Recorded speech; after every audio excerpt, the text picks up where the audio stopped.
Mrs. Galbraith, please call the roll. Mr. Anderson? Here. Mr. Brown? Here. Mrs. Gasparro? Here.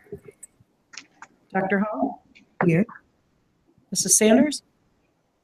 Mr. Teray? Mrs. Galbraith here. Thank you. Let's stand for the Pledge of Allegiance.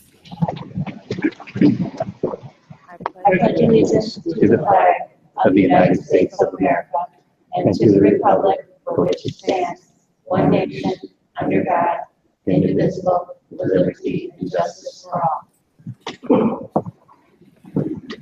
All right, this evening for our good news report, we have Mix It Up Day, October 25th.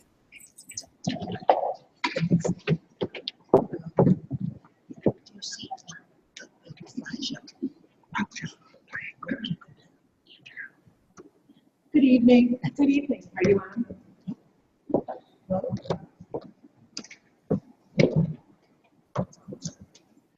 Hello. Hello. Can you hear me? Good evening. Very briefly, we are excited to announce the upcoming Mix It Up Day coming October 25th, Tuesday, October 25th. This would be our 4th year as a school district partaking in the Mix It Up at Lunch Day. Just to tell you a little bit about it, the Mix It Up model schools embrace respect and inclusiveness as core values. They mix it up all year long by organizing and publicizing events and implementing the day. This is about teaching children tolerance, and it's about teaching them how to live together and work together. And we have met with great success in part of the Mix It Up Day. I'm excited to announce that I just found out that Crete Elementary has been awarded national model status for the 15-16 school year for their work and their campaign leading up to Mix It Up Day called Give Peace a Chance. And I want to give a special thank you to the principal, Erin Lane, and to Mrs. Linda Novak for their outstanding work. Leading up to that day, the students wrote reflections on what peace feels like and posted their writings together in the shape of a giant dove. On the big day, students were assigned to tables corresponding with each letter in the word peace. They wore tie-dye and listened to music with lyrics about peace and love, their own Mix It Up Woodstock. And so they've just been awarded National Mix It Up Model School status. And so I just want to applaud their efforts and to thank them. And I want to invite everyone to stay tuned to our schools and to our website. I don't know if you've seen our Facebook page with some of our Mix It Up ambassadors who are doing a fantastic job. These are students who are promoting Mix It Up among their classmates. And we're very proud of what has been done. And we want to share more with you in the coming weeks. And Mix It Up Day is Tuesday, October 25th, all day. So thank you for that. I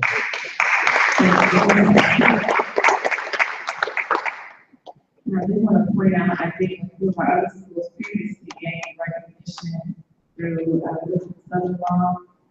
Yes.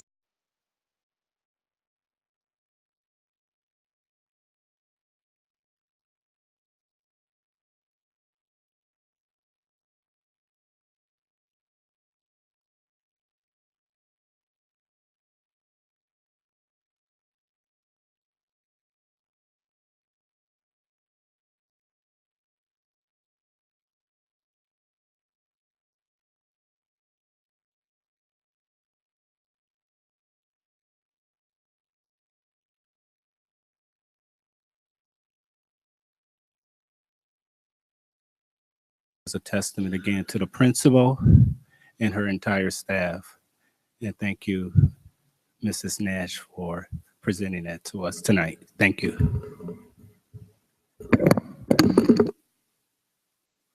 Anyone else? Okay, moving forward to our public comment portion of our board meeting. First, we have Cindy New from ACME here to comment about the ACME ratification vote. President of ACME. Thank you. Good evening. I'm here to let you know that Acme held a ratification vote yesterday, Monday, October 17th. And after all votes were tallied, I'm happy, very happy to report to you that we unanimously voted to ratify the tentative agreement that we reached during bargaining.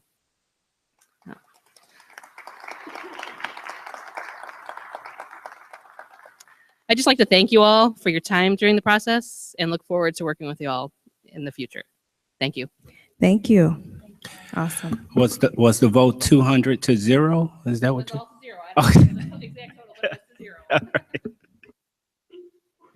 Thank you. Can somebody in the booth check? There's a horrible echo here every time they use that microphone, and even now when I'm speaking, it's echoing off the whole backside here. Thank you.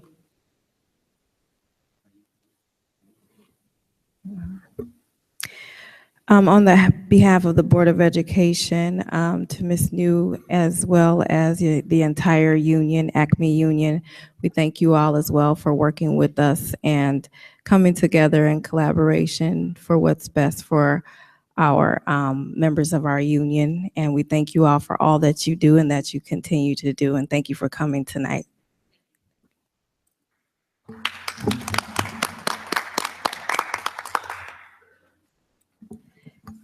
Oh, I'm sorry, go ahead. I'd just like to thank Acme, and we're going to do CMA this evening also. I'm happy to say that what we talked about on the first day this year, labor peace, is where we're going to get to. I appreciate all of the hard work that you guys had to do. Lots of long hours, lots of working, and lots of designing.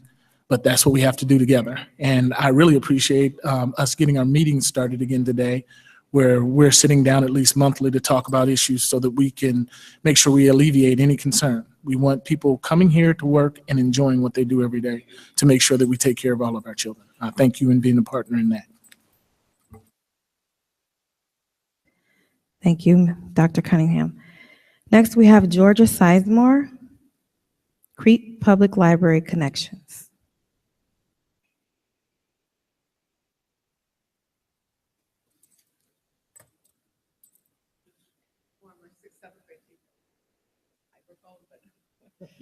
I'm on the Board of Trustees for the Crete Public Library, and I've met most of you before. Just wanted to remind you of all the ways that we can connect with you. We have a neat veterans program going on. I think it's the November 9th. We have 2 librarians. I think her name is Cassandra, and we have who visit the high school and the junior high and the middle school regularly, and they also visit the grade schools. And we have a neat staff. And I'm so glad that they spend a lot of time with our schools. I really thought that was important. The other thing is we have always want to remind you that we have that preschool toddler time. Lots of books to read. And in addition, we have a book sale on the 22nd, this Saturday. And books for, like, you can fill a paper bag for $8. You can buy whatever you need. And they're used books, they're gently used books. And the money goes to the Friends, and the Friends of the Library support things like the Butterfly Garden, where we let loose some butterfly stories and actual butterflies that were homegrown in the library at the Butterfly Garden. We've also supported things like senior citizens AARP driving workshop, and the Friends of the Library use their money. They don't just sit on it. It's kind of neat. So just wanted to remind you, it's a great thing for teachers. I know I used to want to always fill up my bookcases, in the classroom, and it's a great way to do it when you've got used books. Thank you.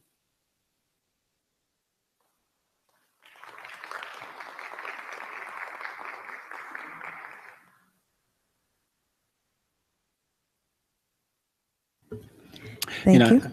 If I could just make a comment, Mrs. Sizemore.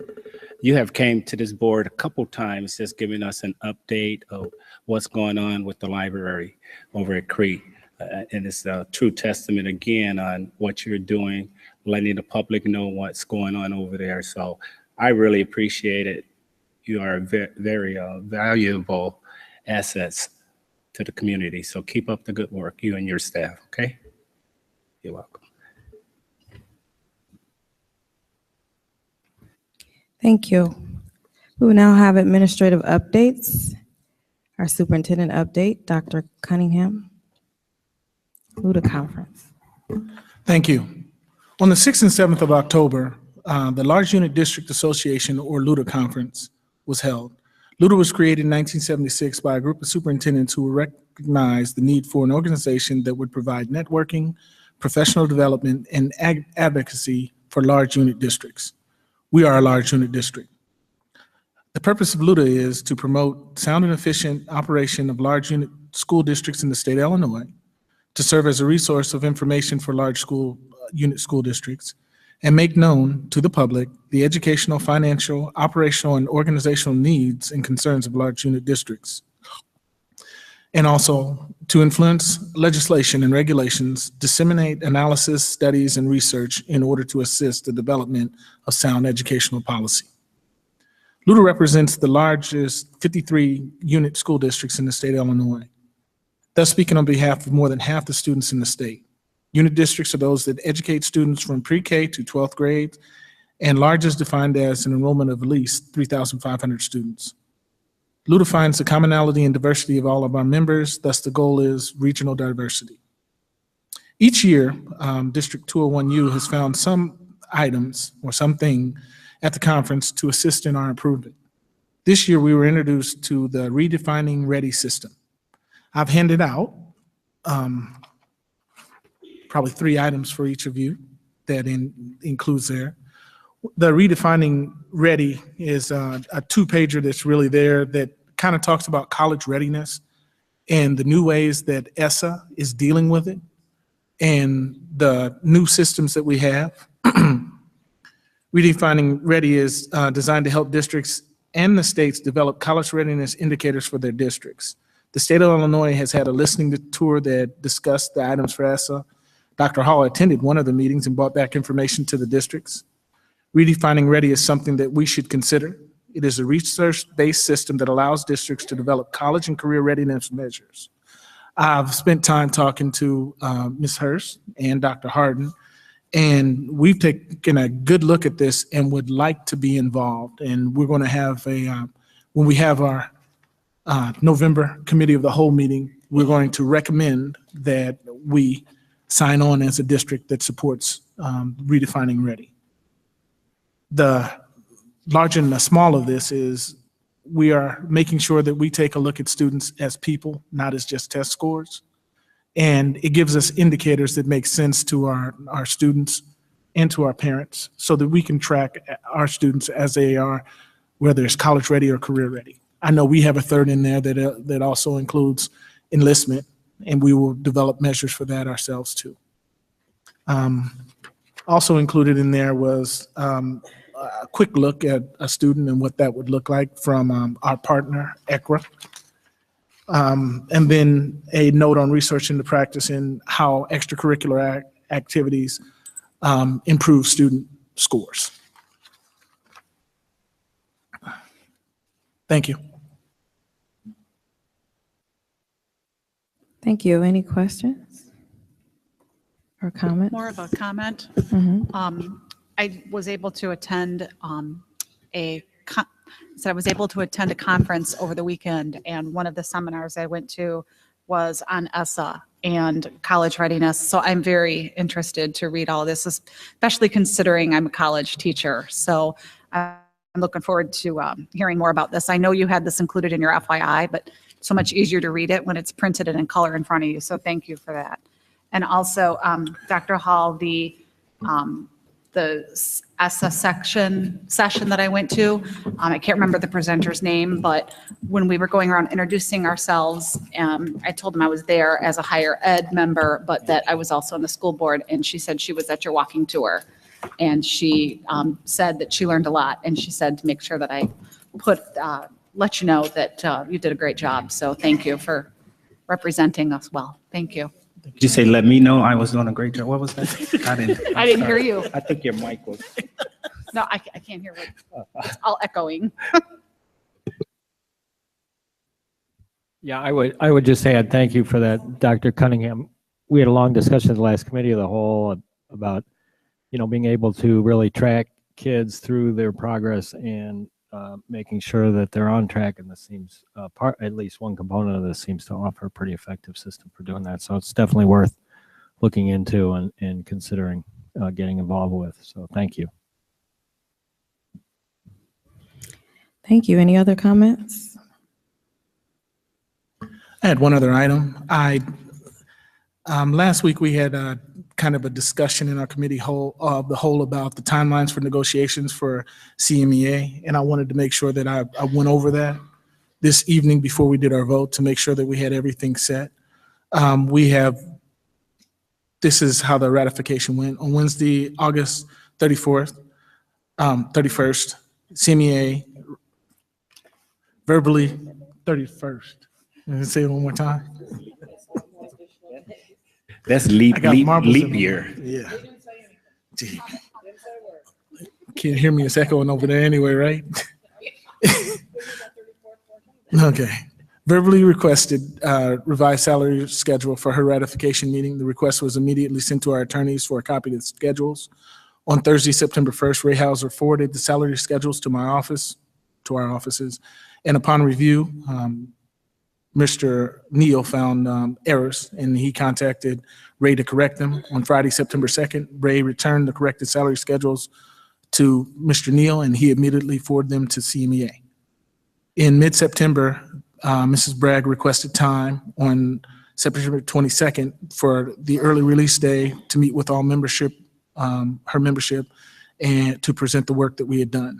The request was granted on September 16th. On September 20th, the regular board meeting, no vote for ratification hadn't been taken, so we couldn't take the vote. On September 22nd, Mary met with her membership to review the terms of the agreement. On September 26th, CMEA held the ratification vote during the lunch mods at the end of the school day for the members to have ample time to vote. At 6:34 on September 26th, CMEA notified the administration that the membership had ratified the agreement. On September 27th, the regular board meeting, no board vote for ratification could take place because it had only taken place 24 hours before, and we must have 48 hours notice in order to place a vote on the board agenda. On October 18th, which is tonight, is the earliest regular board meeting available for ratification for the CMEA agreement. And we have placed it on the agenda for this evening. October 18th, 2016, tonight. And you're just giving us what the process has been or the time? Yes, to I make understand it was supposed to be, well, I'm glad you cleared it because I guess I understood or have been getting mixed messages about whether or not it was the Board of Education who was stalling allegedly. I mean, there's been a process in place all this time. there are certain things that we have to follow. Okay, thanks for communicating that. Is that different than the email you sent out? No, Was there ma'am. changes? Okay. I just wanted to make sure that we read that out. Thank you for clarity. Whatever the process is, we're happy that we are at this time of voting this evening. So that vote will be coming up later in the agenda.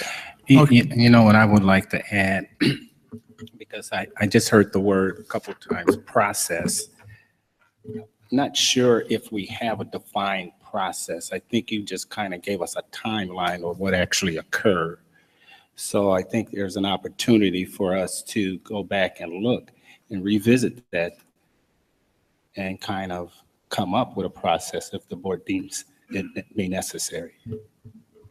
What do you mean? I'm not understanding what you mean. When negotiation occur, then the ratification comes into play, what is it and how exactly do we do it after that point?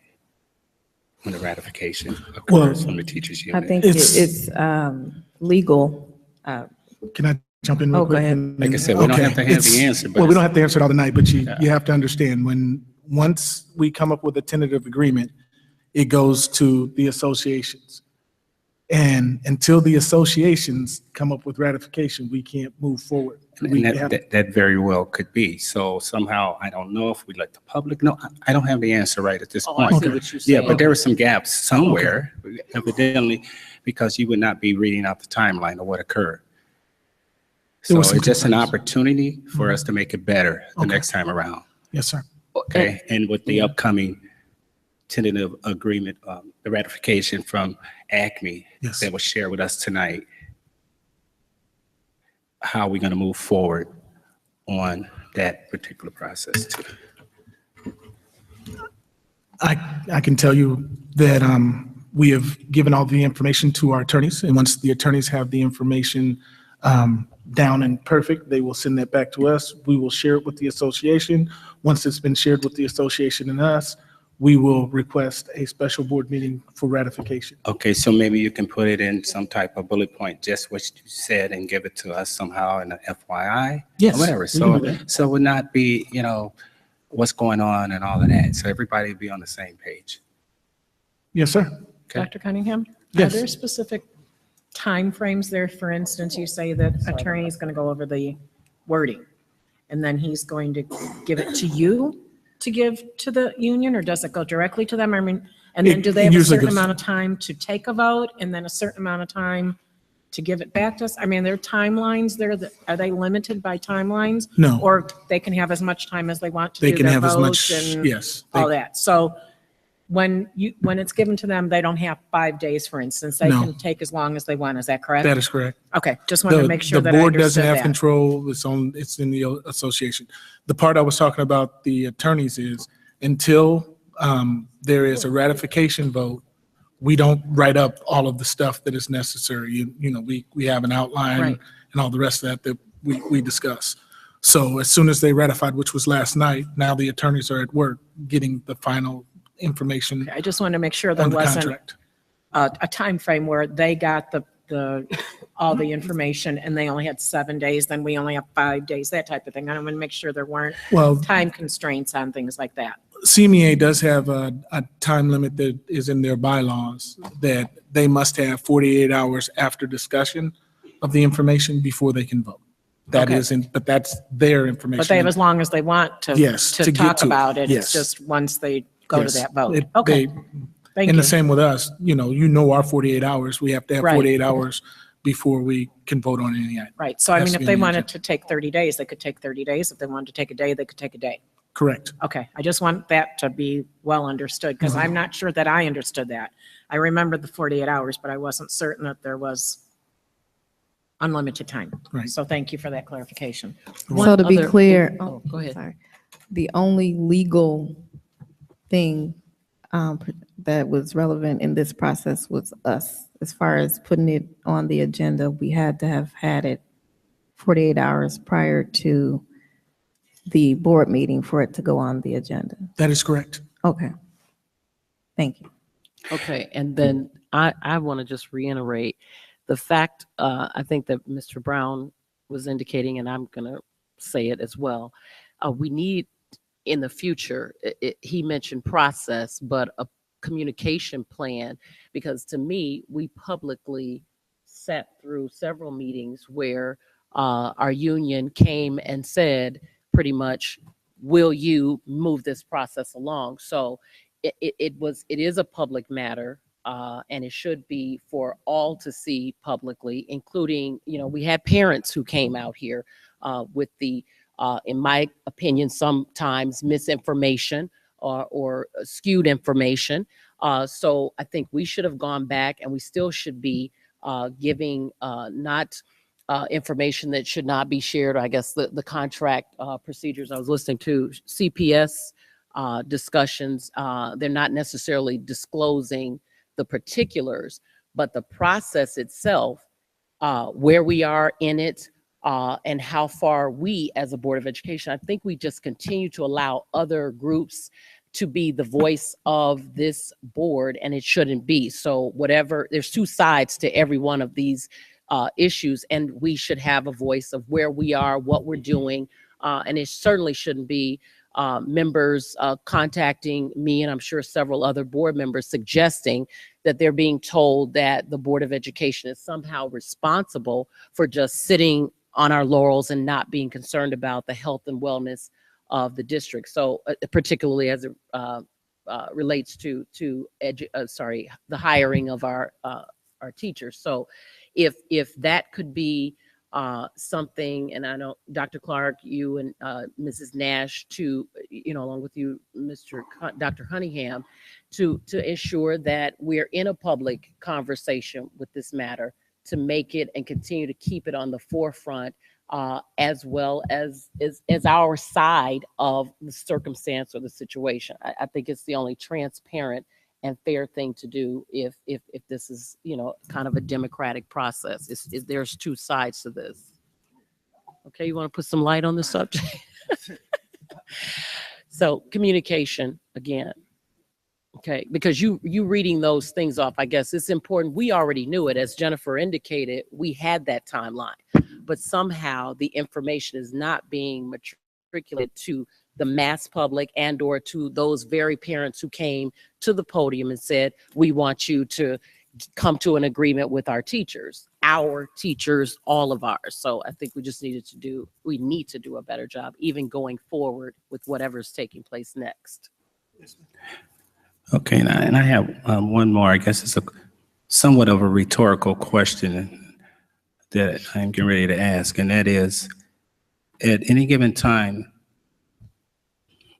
does the approval of either CMEA or ACME constitute being an emergency to vote on that?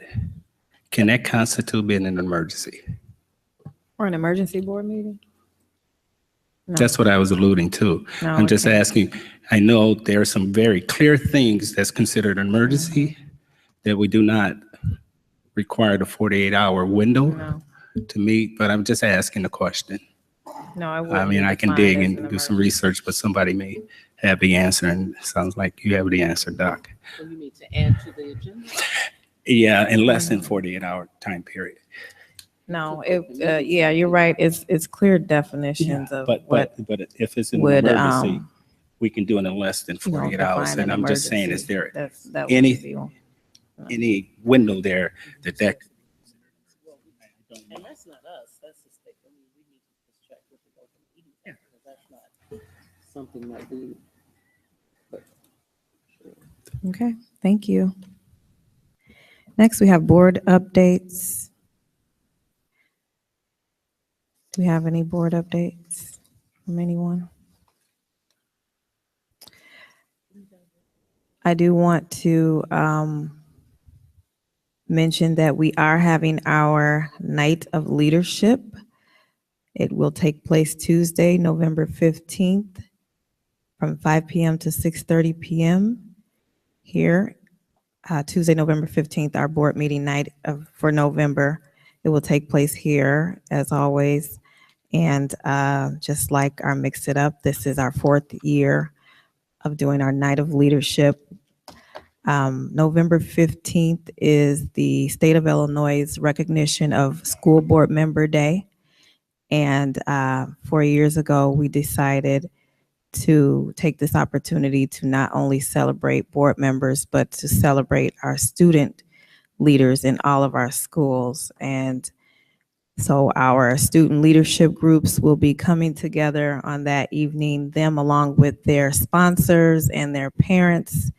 And this is a wonderful night. We have been getting record-breaking numbers every year. It's been increasing. I think last year was about 400 people in attendance. And it's an opportunity for our student leadership organizations to share with the school board as well as our visitors. We invite local elected officials, state officials, share with us what they're accomplishing in their leadership groups. And last year we added a piece in where they actually had trifold displays of different projects that they have completed in their organizations, and they were able to explain those to the visitors that were walking around. So this year, we have decided, since it is the election year, this is a perfect opportunity to use this event as a teachable moment for our students. So we will be having an election, and all of our schools are charged with electing, I'm sorry, thank you. Oh, I can read it.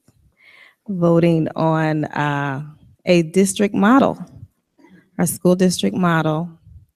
And I'm going to go ahead and read this letter that Natalie just brought up here. In honor of election season, our Night of Leadership 2016 will focus on teaching students the power of voting within a democracy. Our theme is Make a Good Decision, Vote for One Vision. This year, student government groups will have the opportunity to win an awesome prize for their school by gathering ideas from their classmates on creating a new model for our school district. Students, parents, staff, and community members will then be asked to vote online to choose their favorite model from the entries, and members of the school board will announce the winning model at this year's convention-styled event. In the month of November, the state of Illinois recognizes school board members for their volunteer work in support of their schools and communities.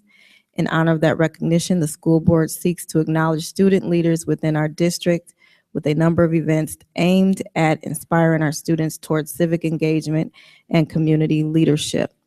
And as most of you know, it is now a requirement by law that our students, our high school students, receive civic education. So this is helping in that. And I think it's awesome when we can bring the school board together with educational opportunities directly for our students. And I'm excited about it. I'm excited to see what model is chosen. That's going to be fun, and unveiling that night. And I've already been, talking to some of the student leaders, and they are looking forward to participating once again this year. Any questions or comments? I have one, please. Yes. Are we running the Night of Leadership part of it from 5 to 6:30? Or I just recall last year there was a little bit of confusion on the times of things, and people were in here at 6:30, but we didn't come till 7. So I just want to make sure that we get that out if we're changing the time. Yeah, like we mentioned at the committee of the whole meeting, we will be starting our school board meeting that evening at 7 o'clock. And we will make sure, I've already talked with Terry about making sure that we have the correct time out for that. Great, that thank board you. meeting. Any other questions? So we're going to start public comments so we're not going to allow that half hour before like we normally do. No, we will. It's just going to be pushed back. Everything is going to be pushed back. So Okay, 7 to okay. 7. But there won't be a good news report that night. We didn't do one last year. I think we need to make sure the good news is out at all times. I always try to do one. If you would prefer I not do one, I won't bring one, according on the pleasure of the board. But, it's going to be a long night, but. But the good news is, Good news is good news. Good news is good news, but unhappy people that have to sit here for an hour is not good. So. Well, like we said, we'll communicate the correct time. If people come beforehand, that's something they decide to do. Just make sure we don't have no closed sessions if all possible. Again, if it's still a board meeting, Yeah. so it just, happens that we work it out that way. We have the event prior to, so. Anything else? I did want to offer clarity. I went to the the Attorney General's site, and you should not have any items added to the agenda within the 48-hour time period. So that's just a response for that. Okay, Mrs. Gasparo, did you want to elaborate any more on the conference you went to? I was able to go to a few sessions, some of them that related specifically to higher ed. I went to a State of the State type of a seminar where we talked about MAP funding. As you know, Illinois, with our budget crisis, they are not funding the MAP grants for college students. So we talked about how that affects the college students and the high school students that are going to be coming into the community colleges and the four-year colleges, and how there's going to be less and less students that are going to be able to attend college because of it. The IEA has started a postcard campaign where they're asking everybody to fill out 2 postcards to send to the local legislators so that we can encourage them to provide the MAP grants in the future, so that it will help more students that do plan on going to either a junior college or four-year university. I went to the ESSA conference, which was very enlightening for me. It was really more of a broad overview, but kind of explained things a little bit more than what I had understood. Trying to think of what else I went to all of a sudden. The MAP grants, ESSA, and I think the rest of it was pretty much higher ed. So, but it was interesting. And they also talked a little bit about the triple I and told people about the triple I. So looked forward to going to that one and seeing what kind of sessions they have there. So thank you. Okay, thank you. Now we're moving to our business meeting. May I have a motion to approve the consent agenda? Moved. Moved by Mrs. Galbraith, Second. second by Mrs. Gasparo. Any questions? Okay, Dr. Cunningham, please read the consent agenda. Yes. 9A, Superintendent 1, regular meeting minutes of September 27, 2016. Committee of the Whole meeting minutes of October 11, 2016. Committee of the Whole meeting closed session minutes of October 11, 2016. For business, approval of accounts payable, agenda of bills for October 2016. Approved payroll for October 2016. Approved health benefit report.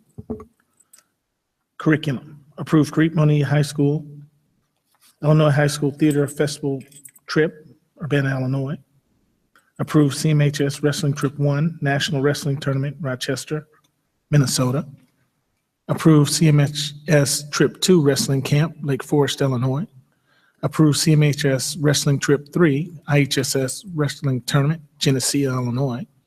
Approved Wrestling Trip 4, CMHS IHS Individual State Finals Tournament. Approved CMHS Wrestling Trip 5, IHS Dual Team State Tournament, Bloomington, Illinois. Approved CMHS Wrestling Trip 6, Sophomore State Tournament, Springfield, Illinois. And donations and acknowledgements. Thank you.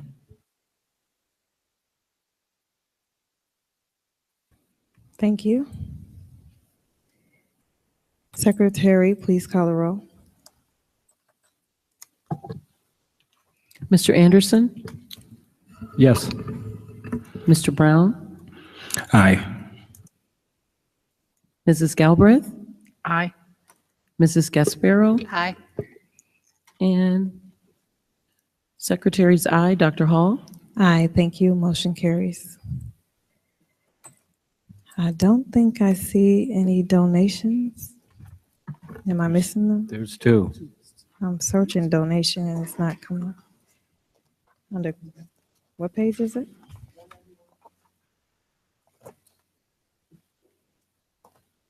$191? 191. Okay, got it. Okay. I got them.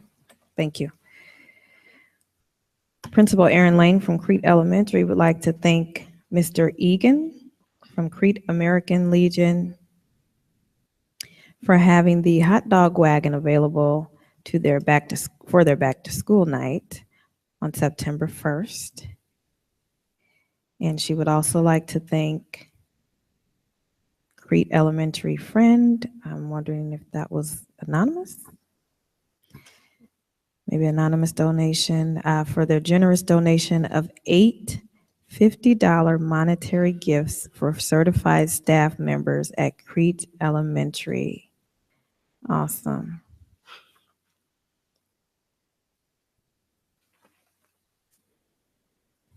Okay. Dr. Hall, I don't know if this is, I asked this some years ago, I'm asking again. What is the criteria? Do we have it publicly listed? Because again, we're still hearing people who are not necessarily acknowledged for their donations. And there's been a lot of, in between. What is the criteria for a donation to the district, and how might one get that? Can we publish that on the website so that individuals who would like to be recognized, if you will? I don't think we want to, it's our intention to omit anyone, but if you don't know how to get it to the proper, through the proper channels and then have it communicated, it's, if my memory, well, Terry, you can actually help me with that. If it's something that is given to a school at one time, that's a school acknowledging a person, but these schools are the schools governed by this Board of Education. So we're acknowledging and would acknowledge anybody who's giving a donation, whether it be to an independent school or being recognized at the board. So I just wondered, did we have a criteria by which someone could follow and I'm not aware of a criteria. I noticed that what we've done has been when we gotten letters from our principals. so that's for the these only issues. method? Yeah, that's the Okay, only method I've noticed. I think we should, because again, it is even through that process that people have been eliminated. So if I donate something to this school and I deem it a donation, whether a principal decides that it isn't, I think we still have an obligation or responsibility to accept it if somebody is giving it in that guise. And that's happened way too many times. So do we have, as a school district, whether it be a policy or procedure as to how we acknowledge donations? Is it an unspoken Is it an unspoken? process? I think it's very unspoken, but I think what you said is we have for years, if it didn't come through a principal, then didn't it exist? But there's a lot of donations going on, and I don't ever think we want to slight an individual. Do you remember the occasion? Oh, well, I don't think you gave it to the school district. You remember that conversation, Terry? It's been a, I remember having a conversation where the sitting superintendent at the time said that he had shared with each principal that they are to forward. write thank you notes and send them our way so that we can publicly acknowledge people.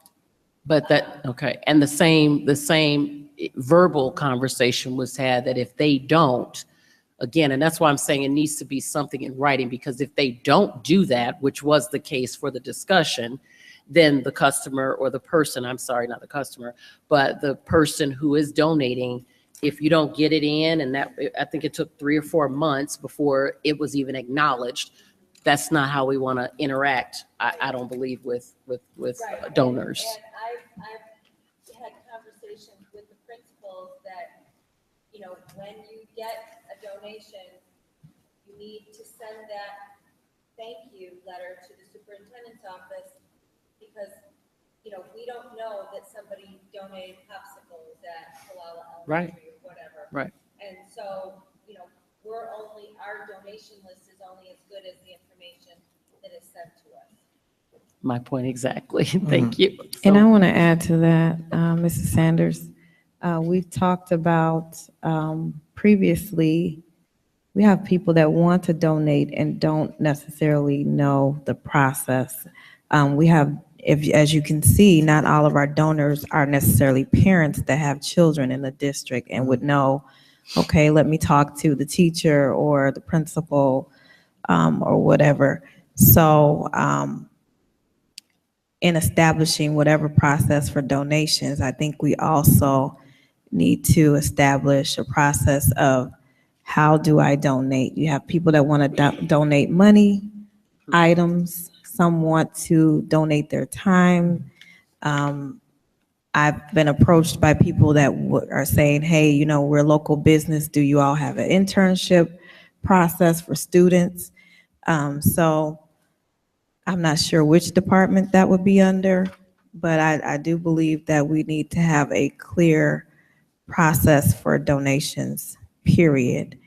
I agree with Mrs. Sanders. I know that we have had people in the past that have donated who were not recognized, and I'm sure they're not doing it for recognition. However, you don't want people to feel slighted if we are acknowledging some and not others.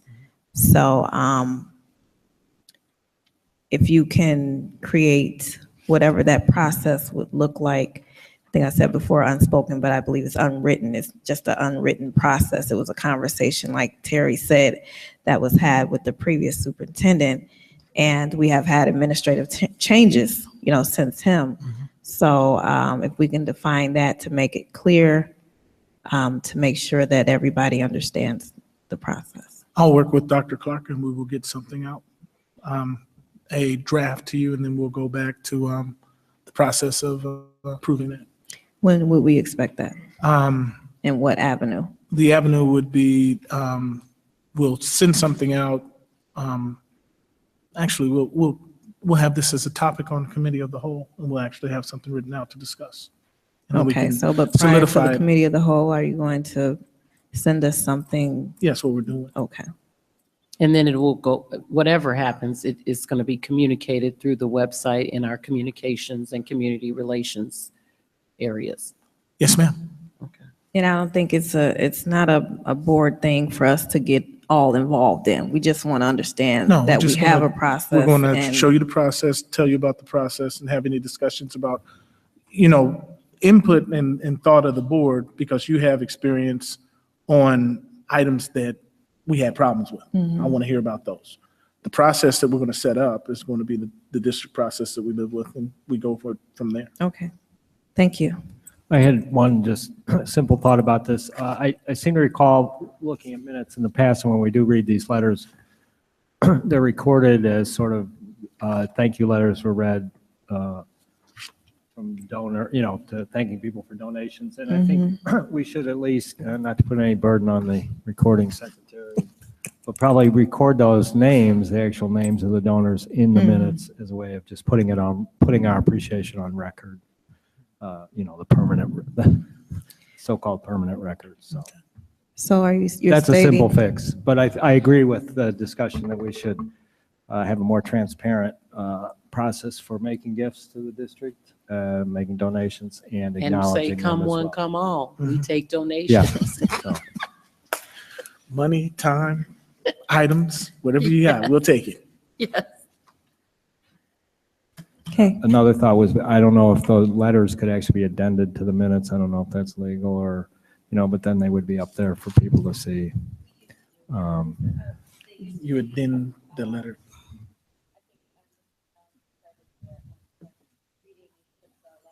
Mhm.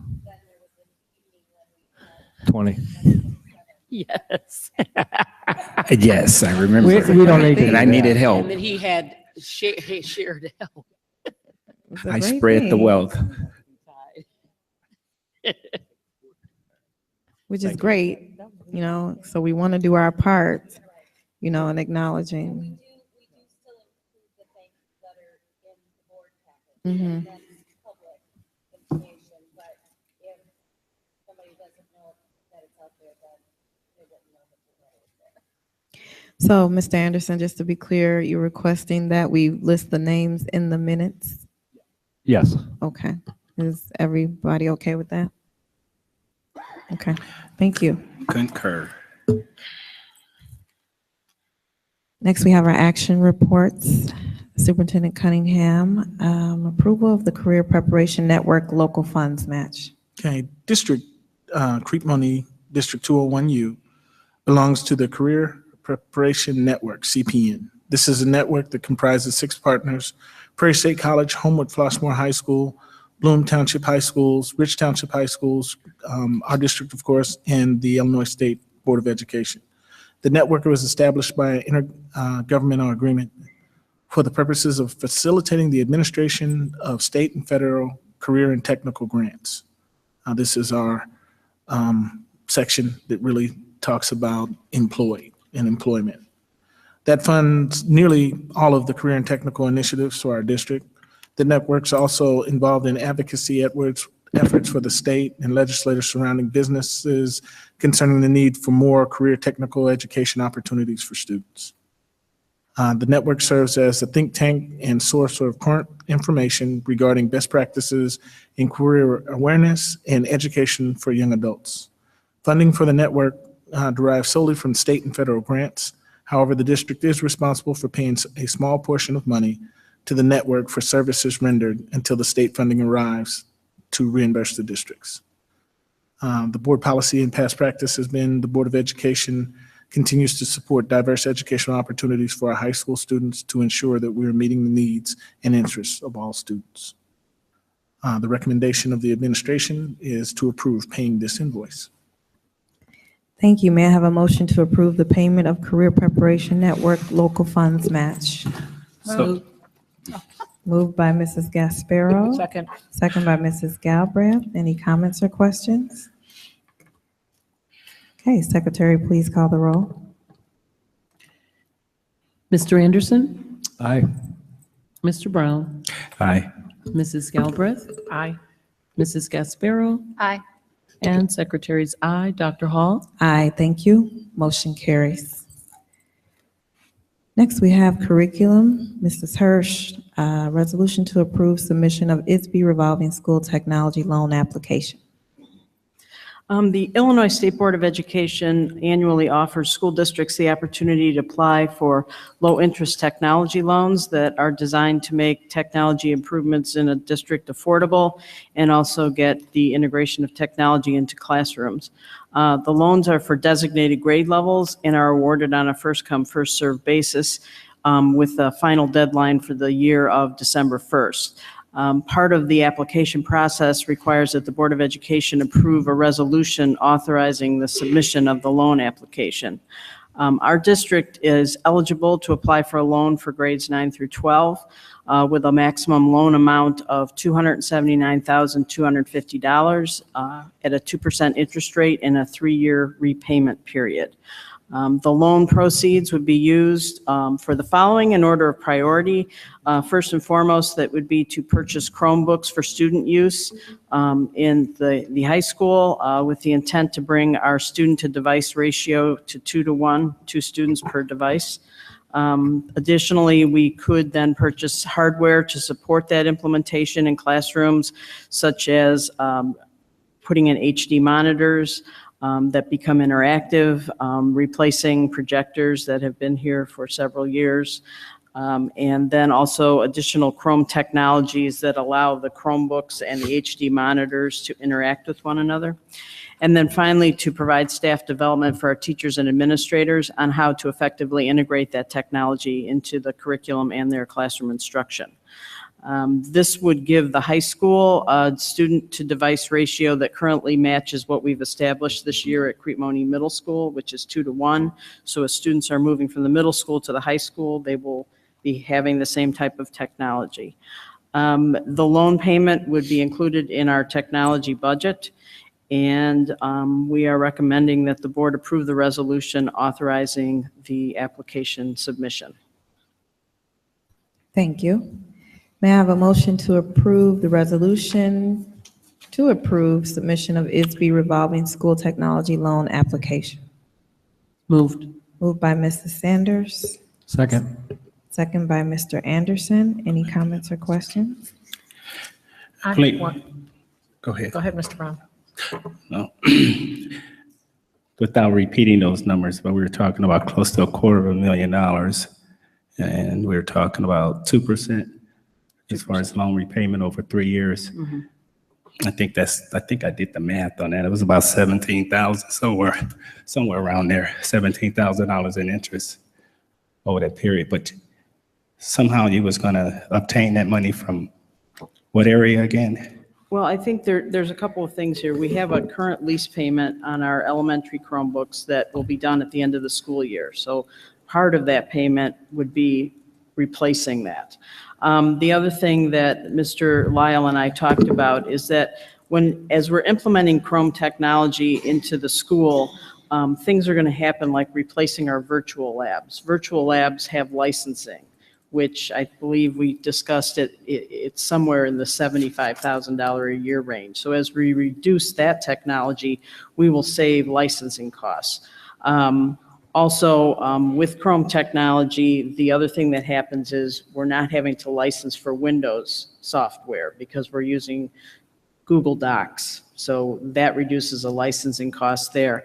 And then the other thing that I think is an important consideration is that the technology that's currently in classrooms right now, smart boards and projectors, those have been there for several years, and we've had a lot of issues this year with either smart boards not working or projectors, either the bulbs going out or the projectors stopping. They're not working. So when you look at the replacement costs on those, a bulb for a projector runs about $400, and to go to a bulbless projector is $800. So if you did the multiplication on the number of classrooms that we have in this building, you're looking at a significant dollar amount. And part of this loan, it's not only to get the technology into students' hands, but it's going to help us establish a replacement cycle for the technology, because eventually things wear out. And when the technology wears out, pretty much our classroom instruction comes to a screeching halt. That's kind of where we're at. The other thing, and we didn't really talk about this much at the committee of the whole, but what we've been working on with Dr. Harden and Ms. Hannigan in terms of curriculum is we're really pushing now. We have with our new, we have new software that we're using for credit retrieval. And this year we were able to switch companies and get a much better product, which we're not paying a per student license anymore for that software. We're paying a site license for the school, which now enables us to utilize those online courses, not only for credit retrieval, but to create blended learning opportunities for students. So with Chromebooks, and now I am able to do more work on my own. And maybe I only meet with a teacher 2 or 3 times a week, and the rest I'm doing online work because we have that capability now in the school. And the other piece to that is it provides our teachers with a curricular resource. So if I have a student that needs a little bit extra, maybe they didn't do so well on this chapter, I can actually go in to the online course and pull a unit off for a student and give them that as extra support in learning the material. So, or I can pull activities off of there and now bring that into my curriculum. So the addition of the technology and making sure we have our replacement technology lined up, and then that in addition to what we've done with our online course licensing is really just going to open up a whole new world for our students in terms of learning opportunities in this building. And it's actually pretty exciting. I'm really looking forward to getting this going. You know, I would repeat everything you said for confirmation and clarification, but because of time restraint, I will not do that. But thank you. And I do like to add, Dr. Williams being our business manager, this was a big chunk of money, but I hear how this is aligned with our strategies of being cost effective and efficient, coupled with the educational portion of what you're looking to do here. So, but I do, and we did talk about this at the community or committee as a whole. But Dr. Williams, did you have any say so with the cost at all? How this was going to be driven? Did it get brought to you first in some capacity? I've had some conversations with Ms. Hurley regarding this. I believe recently, I don't know if it was yesterday your or mic. today. Oh, I'm so sorry. I've had some conversation with Ms. Hirsch regarding this, earlier this week, or it might have been, but yeah, it had to be earlier this week, regarding the lease amount as it relates to the existing lease. The existing lease is less than was originally anticipated. I also know that for the licensing piece, the plan is to reduce the Microsoft licenses, but we've not reduced those as of yet. So completing the application at this time is appropriate, but the actual amount that the district will be purchasing will be determined upon approval and in line with the budget for next year. Okay, did I hear about being able to buy these Chromebooks back for $1? Did I hear that in the conversation? That's the elementary lease that we have. Part of the lease terms are, once the lease is up, we purchase the 400 Chromebooks back for $1 each. Is that part of this whole package deal or no? No, because that's an elementary. Got This it. is for high school. Okay. Thanks, and thanks for being so articulate on what you brought to the board. Thank you. Just out of curiosity, and I totally agree, our company literally just buys a whole new projector once the light bulb goes out. A projector is cheaper than the light bulb sometimes, so I agree. But the question is, we invested a lot of money in the smart board at the time. When you say replace, I mean, are we eradicating it altogether, or will we continue to use them until they exhaust themselves? I hope. Yes, yeah. We have, at the middle school, we have the ability to take smart boards as we replace them with other things and move them to other places in the district where they're breaking down. So we've been doing that. We did that at the middle school. Took out some old Bright Links that had been there for, probably 7 or 8 years that weren't functioning at all. And we were able to move smart boards into that. So, it's always, one of the challenges is always having enough equipment on hand. So when there's a breakdown, you're not faced with the prospect of having to go out and find a brand new smart board. You can use that and put a newer piece of technology to replace what you've moved. Yeah. Thank you. Thank you. And my final comment is you were kind of going that direction. I know that when I walked the middle school prior to the opening, superintendent and I and Mary Bragg, I just want to make the board aware that there are some concerns with continuing to use chalkboards. And I believe we have chalkboards at the middle school, some of the elementary schools. And according to Ms. Bragg, there may be some issues with the dust from the chalk and students with breathing issues. And so I don't know if there's a specific plan and how you all want our district to look technology-wise, but I would hope that that's in the plans of replacing the chalkboards. That the bad memories I have as a teacher using the chalkboard and getting the chalk on your sleeve and Make my fingers peel. Yes, bits of chalk around the classroom or whatever. But I hope that is in the plan, that we are looking to eventually replace those and bring in whiteboard or white wall or White wall is very popular right now.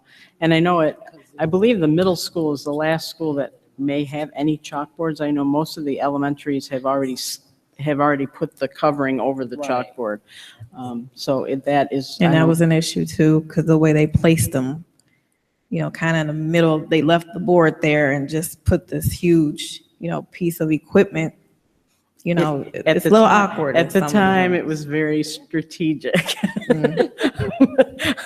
But now they probably need to be more either off to the side or on some kind of sliding track so they can.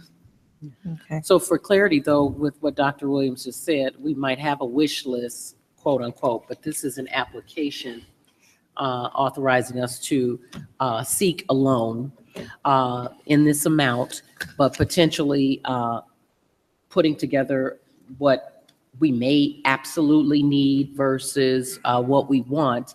We may or may not be able to encompass all of the things that we need under this particular grant until the loan comes back, and then it's assessed via our budget process, and then we can make the determination. In other words, I don't want to think that we have 279,000 and blah, blah, blah. It's ours and this is just to authorize us to apply for it. Okay, my turn. We might have discussed this last week, but I can't remember it. Under strategic plan, we go priority 1 and then priority 4. Am I missing 2 and 3, or do I not understand how this goes? No, I put priority one, I always put in priority one because generally what I'm talking about is academics. And then I put in priority 4 because we're asking for a loan that has a repayment. So I put in the priority 4 being the financial one. So those are ones that you just pick? We don't say it's our first priority, our second priority? No, those are the 1 and 2. priorities from our strategic plan that's listed. Okay. Right. Which ones From the they're actual applicable to. strategic. Right. Okay, gotcha.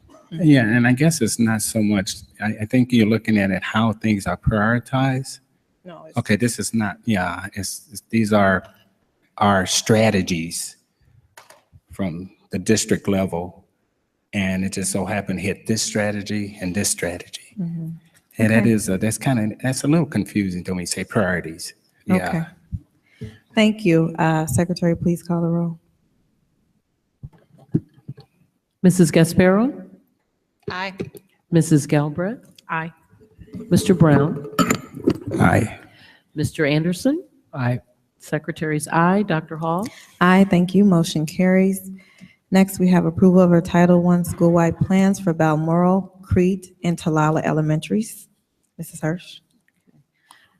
As we discussed at the Committee of the Whole, our Title I schools are required annually to have their school-wide plans approved by the Board of Education. Our 3 schools that are up tonight have been Title I schools for many years. They've been what we call school-wide programs for many years, so their plans are required to be approved. We did the middle school and MEC back in June. They were new to Title I school-wide programs, and we wanted to make sure we could include them in the grant. The school-wide plan includes 10 components. The core of it is really the school improvement plans, which were brought last month as part of the academic report. And then there's some district processes that are part of the other remaining components. This is something we keep on file, and when we eventually get audited, that's something that we'll have to produce are the board-approved plans.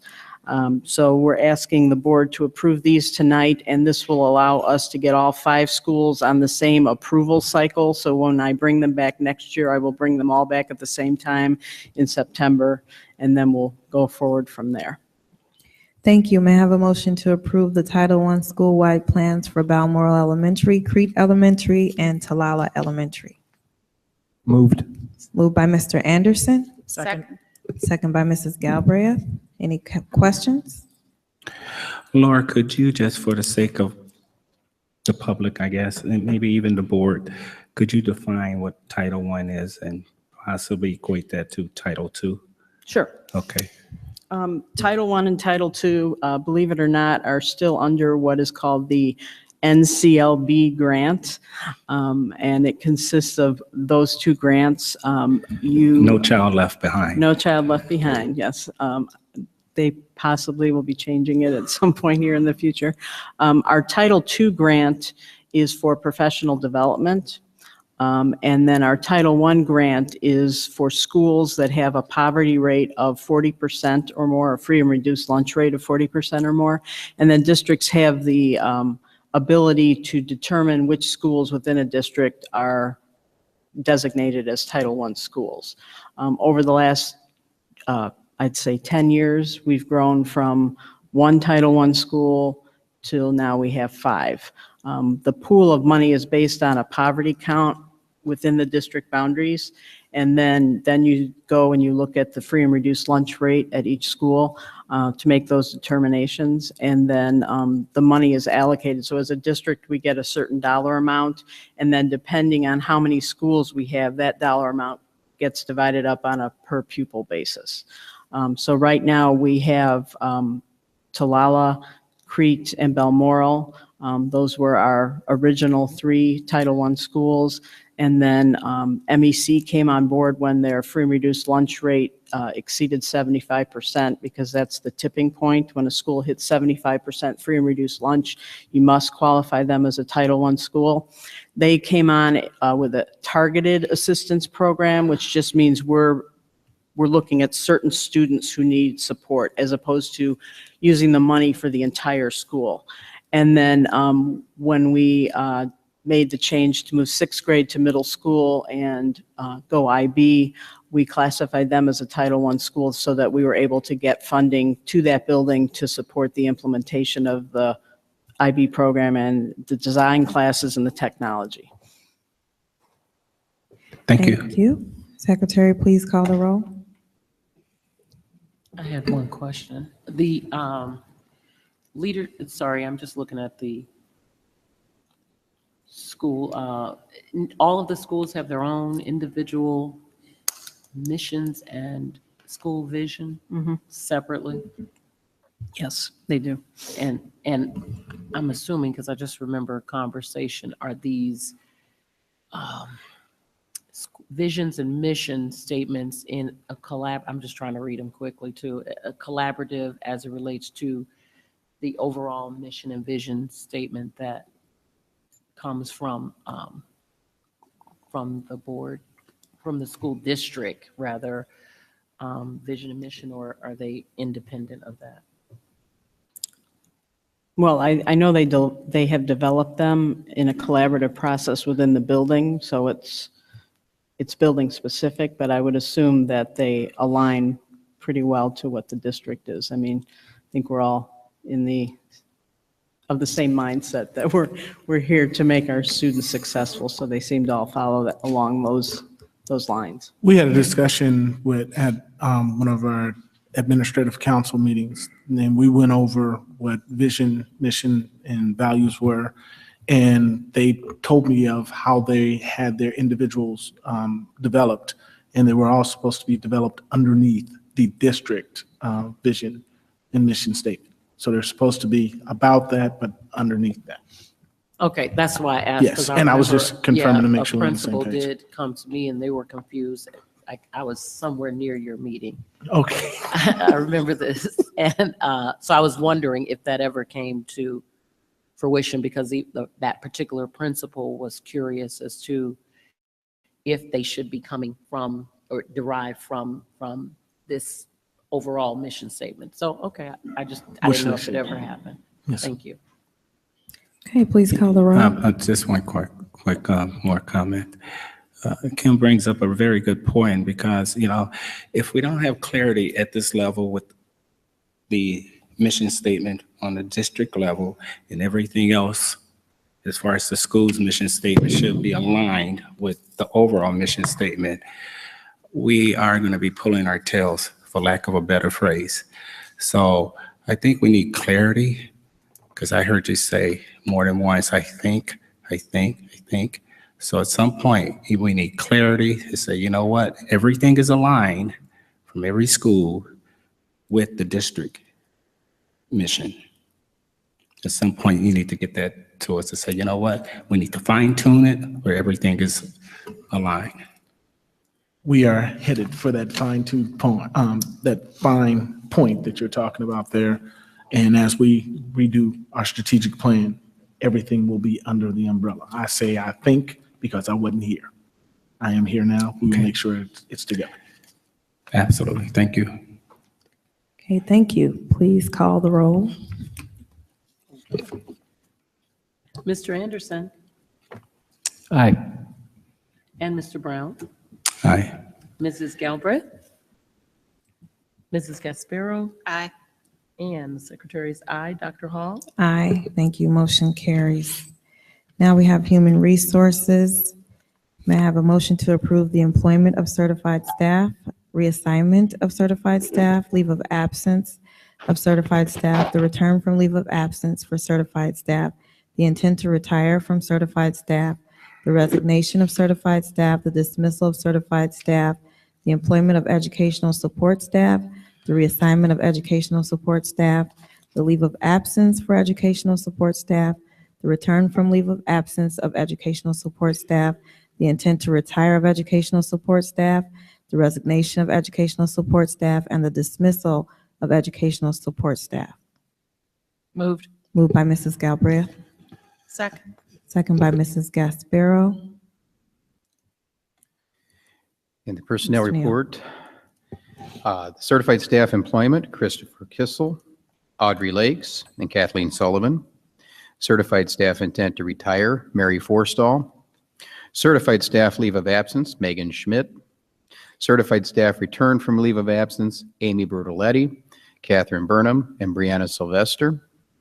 Certified staff resignation, Kelly Egan Pater. Educational support staff employment, Renee Taylor. Educational support staff intent to retire, Cheryl Karstens. Educational support staff leave of absence, Erica Love. Educational support staff return from leave of absence, Margaret McGann. Educational support staff resignation, Deborah Brom and Sally Dorr. Thank you. May I have a motion to approve the personnel report as listed? Did I do the motion? Yeah. I'm sorry.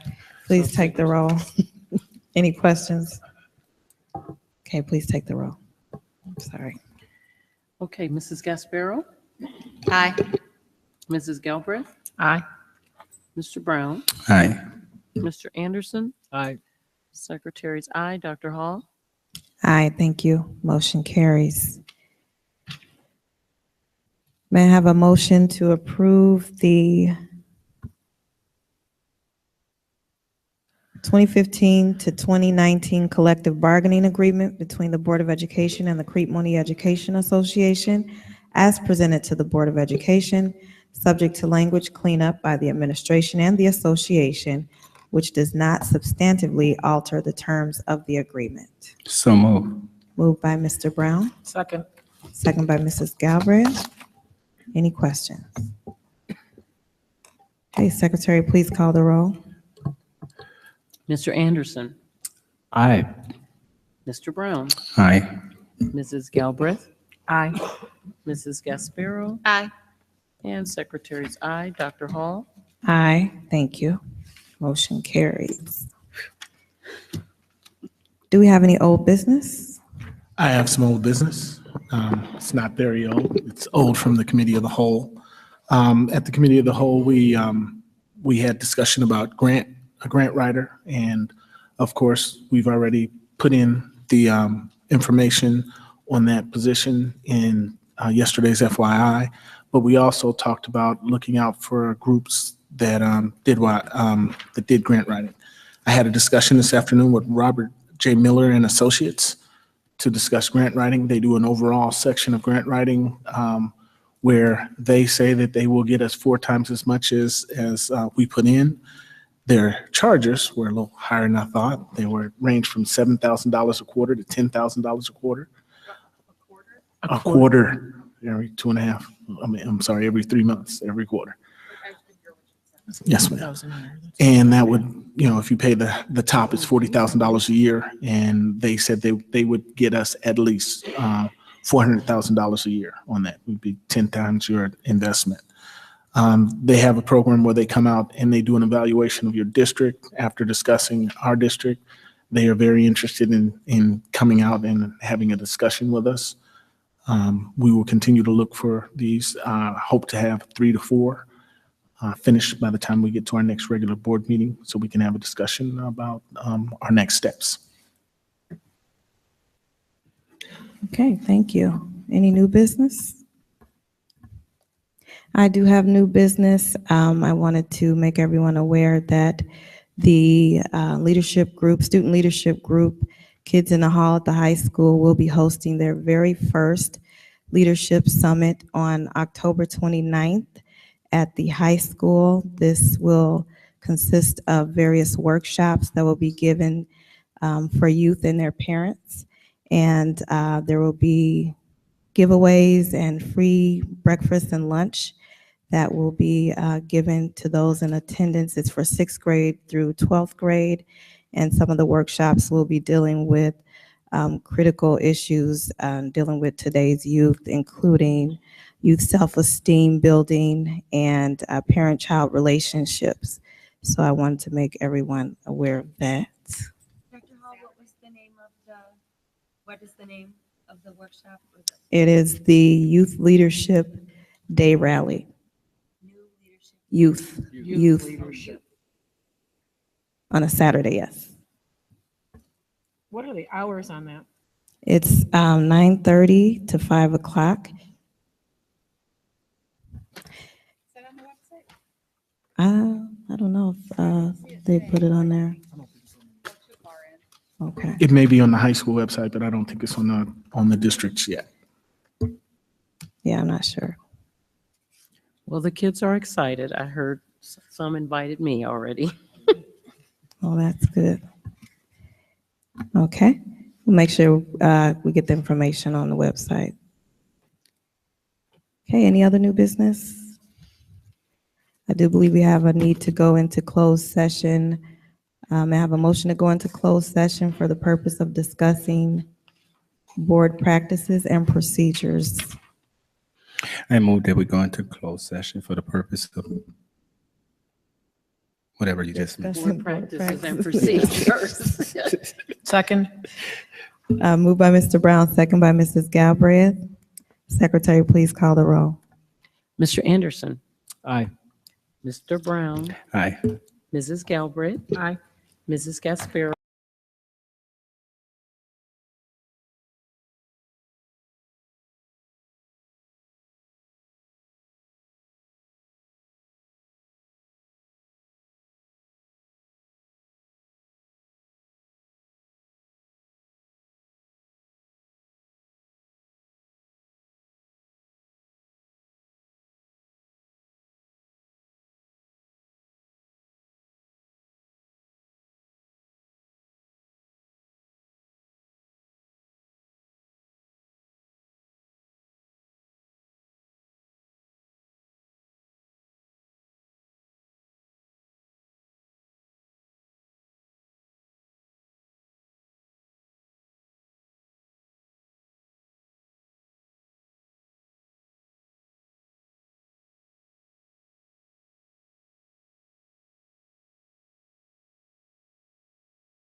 Hold on.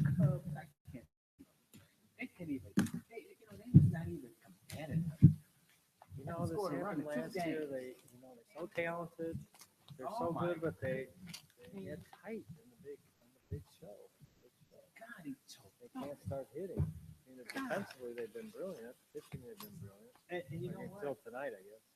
Yeah, I guess it was tough early. But I saw that as being a flaw. The Cubs cannot manufacture runs. Either they either hit a home run or they can, close games, not fucking steal. Get a run. That what? No hit. That happened. Yeah. I think. Yeah, you're right. So moved. Second. All in favor? Aye. Who seconded? I did, second. I got it. A motion to adjourn? Yep. Go ahead.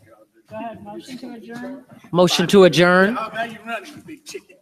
Okay, who's seconding? Who said Motion to first? adjourn.